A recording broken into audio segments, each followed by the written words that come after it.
मेरे सामाजिक परिवार के सभी सदस्यों को नमस्कार। और जब हम भारत चीन का जो विवाद है, जो अभी खतरा है, जिससे हम लगातार जूझ रहे हैं,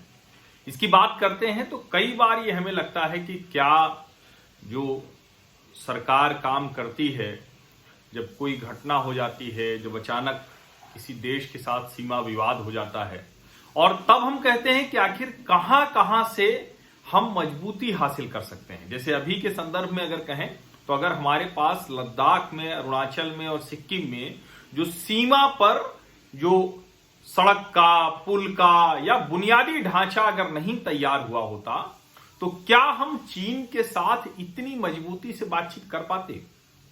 क्या हम इस लड़ाई को, जो हम फिलहाल भले ही चीन हमारे क्षेत्र में अभी भी है, अभी भी भारतीय सीमाओं के भीतर है, लेकिन हम जिस मजबूती के साथ उसको धकेलने में कामयाब रहे हैं, और जो मैंने आपको बताया कि 5-6 चोटियां हमने कब्जा कर ली, जो हम चीन के पीएलए के सैनिकों को धकेलने में कामयाब रहे, आखिर वो क्यों हो पाता है? और अभी एक दिन आपको याद होगा कि मैंने एक खबर आपको बताई थी कि भारत और जापान के बीच एक बड़ा समझौता हुआ है। उसी दिन खबर यह भी थी कि इंडोनेशिया ने चीन को अपने यहां मिलिट्री बेस बनाने से मना कर दिया है, यानी चीन को अब वहां इजाजत नहीं होगी, और बहुत कड़े शब्दों में मना किया। इसके बावजूद कि उनका वहां बहुत दबाव है, बहुत प्रभाव है, और इसके बावजूद कि भारत को लेकर वहां बहुत उस तरह से ज्यादा वहां अपर हैंड चीन का है। लेकिन इसके बावजूद अगर ये स्थितियां बन रही हैं कि दुनिया के ज्यादातर देश वो चीन के साथ सैन्य समझौता या सामरिक समझौता नहीं कर रहे हैं, और जब हम मिलिट्री बेस के इस्तेमाल की बात करते हैं तो इसका मतलब कि जो हमारे लड़ाकू विमान हैं, जो हमारे जहाज हैं, जो मतलब एक तरह से हम कहें कि हम उनके साथ समझौता इस तरह का करते हैं कि अगर कल को आवश्यकता हुई तो हमारे लड़ाकू जहाज, हमारे फाइटर, हमारी सेनाएं वो भी उस रास्ते, उस सुविधा, उस लॉजिस्टिक्स का इस्तेमाल करते हुए आगे बढ़ सकेंगे। अभी भारत यूनाइटेड किंगडम के साथ एक समझौता ऐसा ही करने जा रहा है। बड़ा समझौता है वो भी उस प्रक्रिया में है, और जिसमें डिफेंस लॉजिस्टिक्स पैक्ट की बात है, और साथ में साझा अभ्यास, यानी साझा दोनों सेनाएं एक साथ काम करेंगी। और जब ये हम कर रहे हैं तो ये समझौता होने के बाद भारत का 7 बड़े देशों, यानी 7 महत्वपूर्ण स्ट्रेटेजिक लोकेशंस, रणनीतिक जगहों पर एक तरह से कहें कि उसको इस्तेमाल करने की सुविधा मिल जाएगी। उन जगहों पर भारतीय सेनाओं को भी एक्सेस मिल जाएगी। और वो अगर हम देखें तो अंडमान भारत का, लेकिन उसके अलावा जो पूरा एक नक्शा अगर हम देखें तो उस नक्शे में फ्रांस के साथ ले रियूनियन है, बुसान साउथ कोरिया है, ओकिनावा और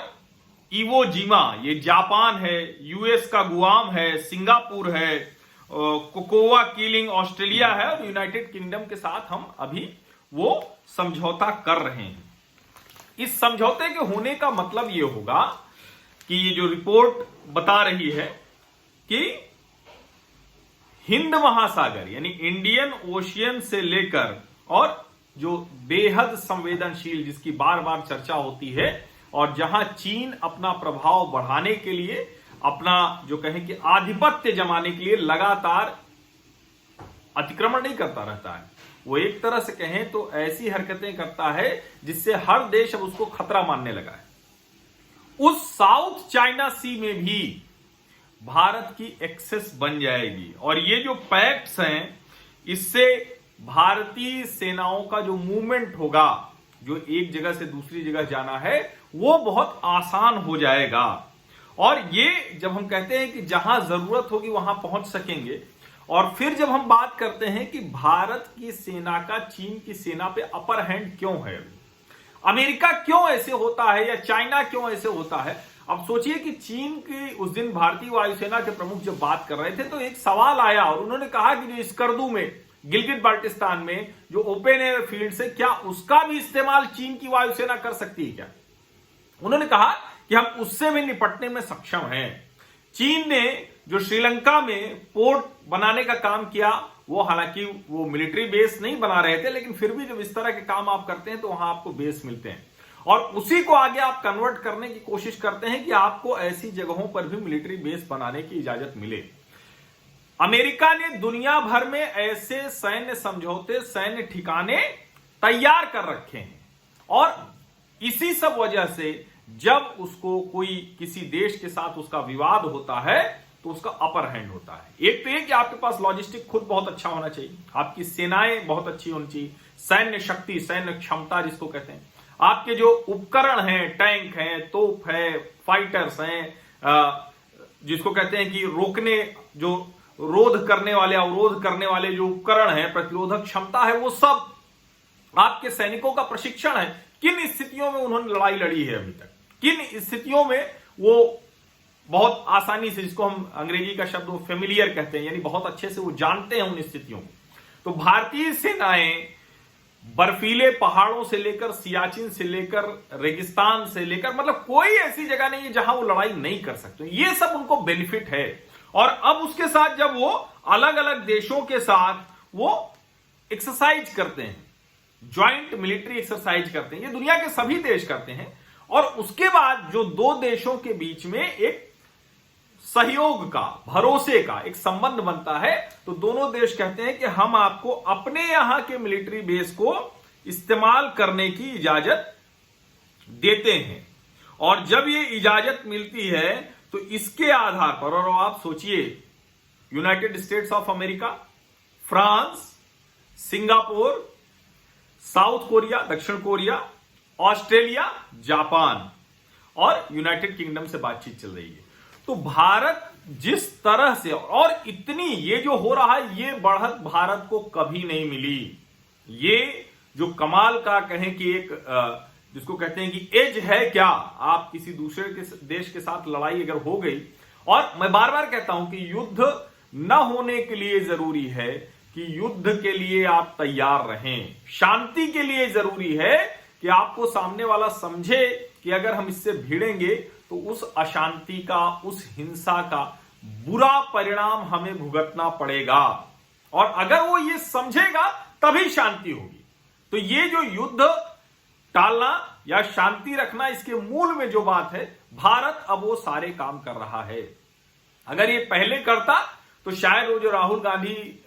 बेतुका मूर्खतापूर्ण बयान देते हैं कि 15 मिनट में उठा के चाइना को फेंक देते, वो शायद पहले हो पाया होता अगर रोक पाए होते, और भारत के 45,000 वर्ग किलोमीटर पर, उस क्षेत्र पर चीन की सेनाओं का कब्जा नहीं होता, चीन का कब्जा नहीं होता। हालांकि अब चीन को अलग अलग देश जो है वो चुनौती दे रहे हैं, उसकी मुश्किल बढ़ रही है, लेकिन भारत को अपनी जो तैयारी करनी है वो कितने फ्रंट पर करनी है और क्या कर रहा है। दुनिया के अलग अलग देशों के साथ ऐसे